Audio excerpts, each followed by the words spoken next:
Well, hello. Today we're going to have a review of this knife here. This is the Hardcore Hardware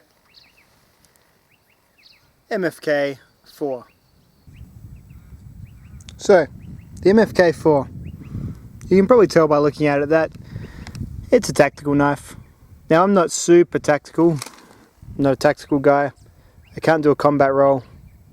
I can't paint my face to make it look like I don't have a face. I can't do anything cool like that, but I'm pretty sure that I can show you in this review that these knives, they're pretty well useful for most anything you need a fixed blade knife for. Yeah, it's a bit more aggressive looking than your average camping knife, like your Falcon S1, rolling on screen now.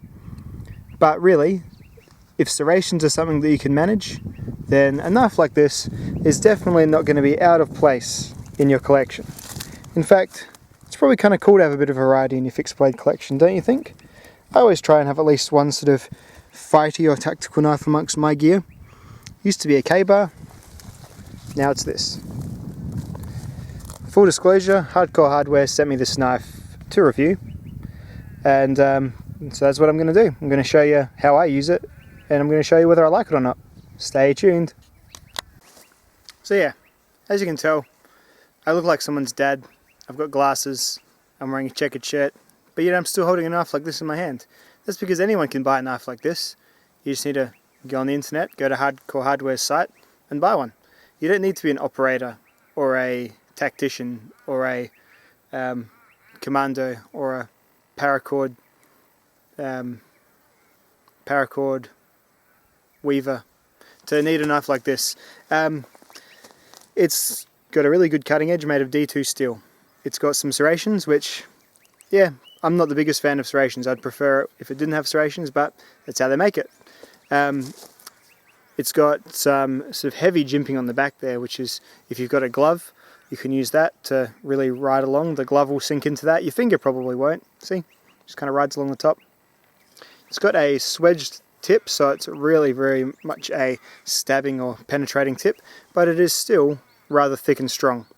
Right down the end here you're getting a little bit thinner, so you probably wouldn't want to pry and stab wood or anything that's not going to die when you stab it with this knife, but I think it's certainly thick enough and sturdy enough to survive hitting perhaps a bone. I know, right? Grim. But it's really what these knives are kind of primarily purposed for. On the end here, past these very cool sculpted G10 handles, and they are very, very cool, really. Lots of times the G10 is either sculpted, you know, it's not unusual for it to be sculpted this way, but then it's also sculpted this way, and it's also sculpted along like this axis here. Really, really well done sculpted G10 handles. Probably some of the best G10 slab handles I've had so far. The tang does protrude slightly over the top of each, but the handles are so thick and wide that you get such a good grip on it that any shock is kind of very evenly distributed amongst your hand. This pole here, it's got a lanyard hole here, and it's got just a couple little like hammer type features. It's got a sort of a flat edge there, it's got a flat edge there, and it's got, of course, this, which is not a hard sharp point, but it's still a point for, you know, cracking skulls or whatever it is that you feel like you might need a cudgel for, really. If you feel the need to cudgel anything, this might be your knife. So yeah, I'm going to take it out and do some testing. I'm going to test it out here. I'm going to come back to my house and test it on some sort of housey stuff. Because really, I think a knife like this, probably for me or you, not sort of soldiers, it's probably best geared towards like urban type environments. Maybe, you know, you could use it as your camping knife for sure. Probably not as successful a camping knife as like a Bark River Bravo 1, for example, as I've just reviewed. Still hot in my mind. However, I'm going to take it and show you that it's very good, very much good for all-purpose work, and that the main thing is really, it's really well made. So if you do push it a bit beyond its capabilities, it's going to be fine. It's not going to bite back at you and break on you and put you out, you know, 250 bucks. Cool, so let's get to it. Wow. Here's a tree I ruined earlier to make some tent pegs.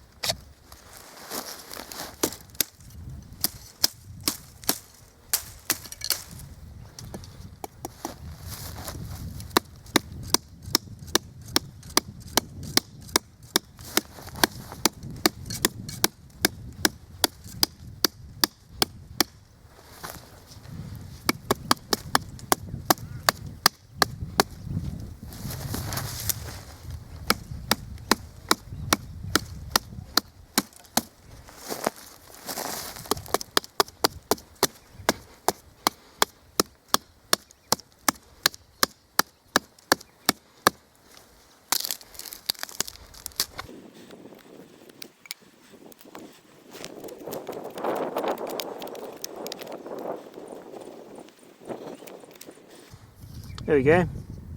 I've made a bushcraft nothing. But in all honesty, that, you know, it didn't chop as good as like the Bark River with its convex grind, but it certainly did get through that bit of wood. No problems at all.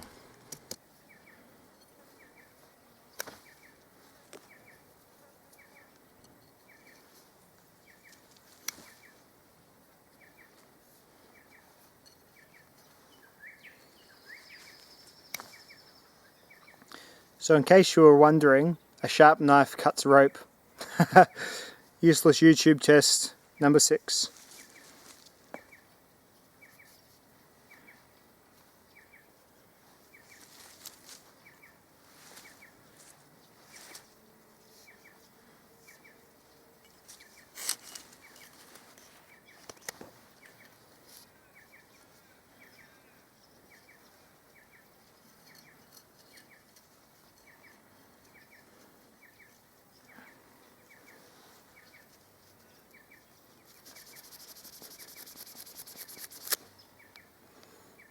Serrations seem to do the job, cutting the rope in a very aggro way. Ah, that's what they say. That's the sound of serrations. That's what they're saying to the rope as they cut it. They're screaming in it, screaming in its face, going, ah! Whereas the fine edge, it's just like, ah. Anyway, the rope cutting test, that's a pass, folks.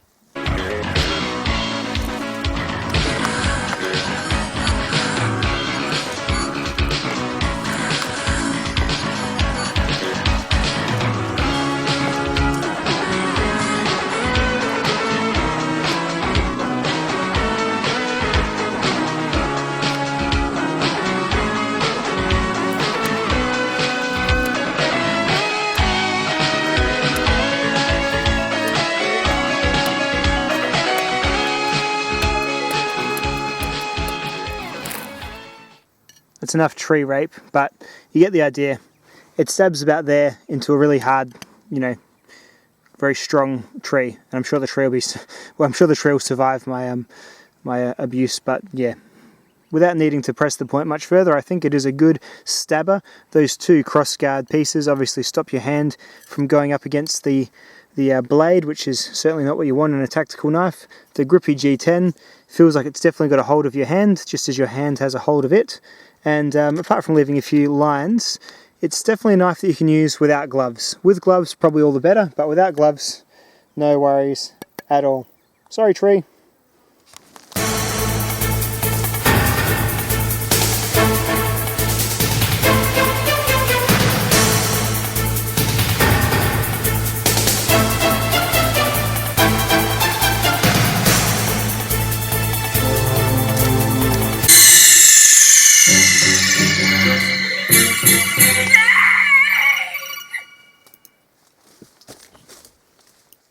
Apart from like the YouTube stuff, which, I mean, I don't know who started it, the viewers wanting people to do it or the YouTubers doing it, but in reality, battening's something I'll just do generally once per trip, just to get a good piece of wood, split it into 4, get some shavings to start a fire. Everything else is just deadfall that I pick up.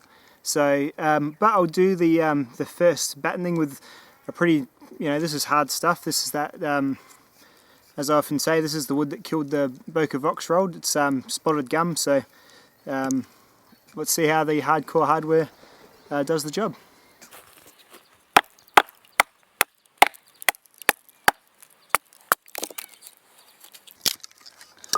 No worries at all. It's you know, this is nasty wood. It's usually full of little knots all the way through. This is D2 steel. I think it's about 58 to, or 59, I think they do it to. So it's not too soft to, not too hard to have to worry too much about battening through knots and stuff. But yeah, obviously it does the job just fine. Even on the serrations, it doesn't make a difference. The thing about battening is, it's not particularly hard on the edge of the knife, because once the edge is through this first bit, it's really the cheeks and the grind of the knife that does the rest of the job. See, straight through a knot. No worries at all. Knife edge is just fine. So first of all, it comes in this sheath. It's one of the better sheaths you can get with a fixed blade knife, and really it is kind of a reason that the price, in my opinion, isn't terrible, because very often you get a really good knife for 250 bucks that comes in a garbage sheath. My Bark River Bravo 1 came in a sheath that really pretty much starts falling apart as soon as you start using it. However, this is what you would get if you bought the knife and then got a custom guy to make a sheath for you, because it comes with a proper blade tech lock, and it is mountable in all sorts of different ways. Given like this, does poke you in the side a little bit. Not the best. This is how it comes from the box. However, with a simple, well, in my case it'll be a Swiss tool Phillips head driver, you'll be able to rotate this to be able to carry it in the way that you prefer, as I will show you right now.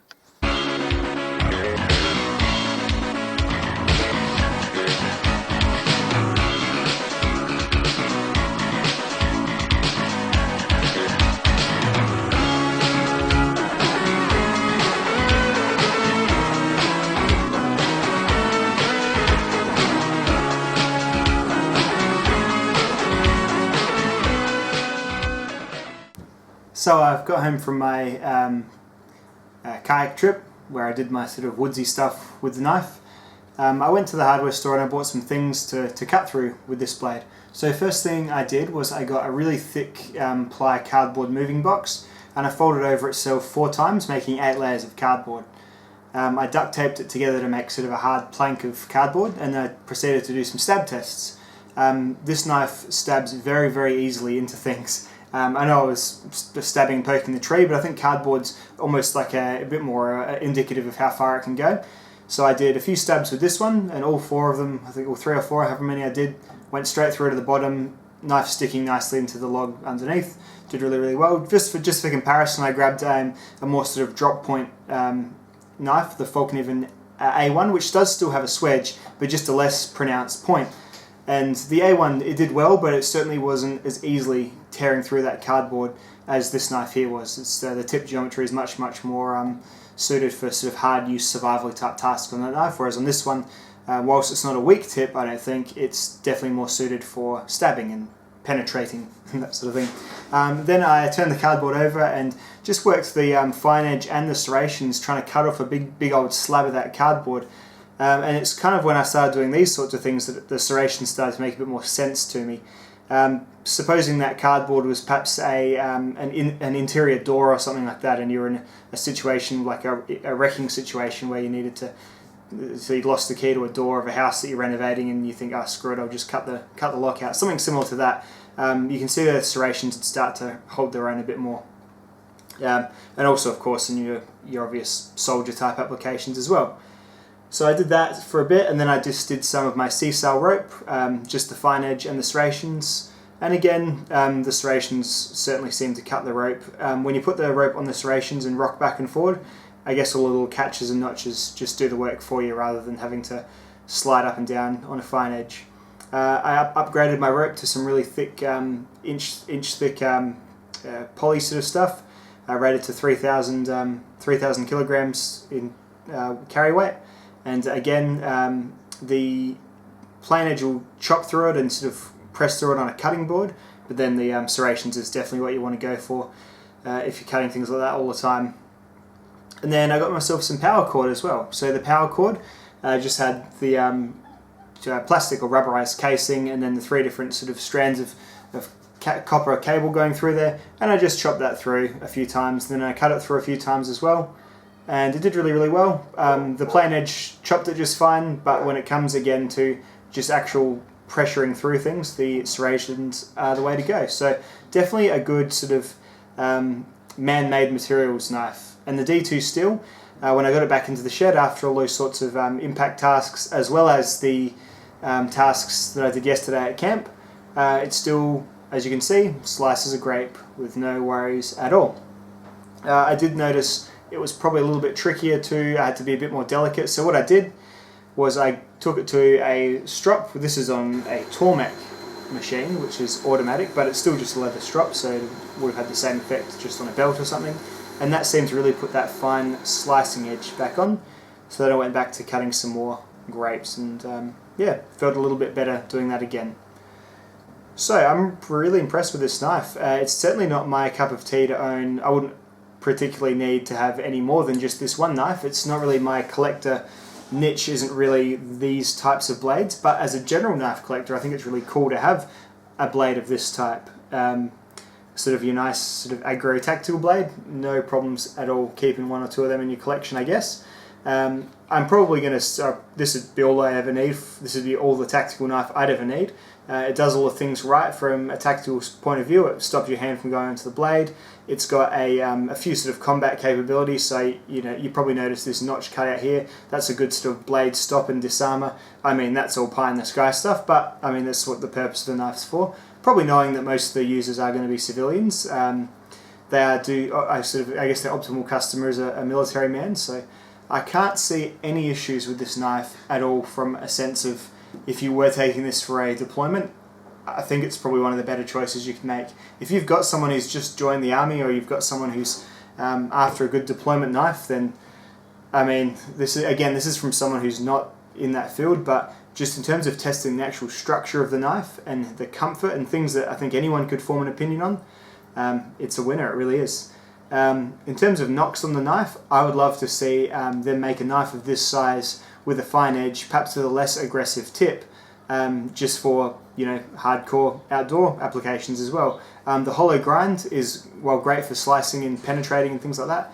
I'd love to see them do like a saber grind or a full flat or something similar, just for your more bushcrafty or just standard survival knife uses. Perhaps drop one of these top choils, but I mean, I'm sure they could knock something out better in CAD than I could, and I'm sure it's just the PRU of the company's general products right this time are kind of soldier focused. So it will do your bushcraft tasks just fine, but it'll excel in your tactical or your urban wrecking type tasks.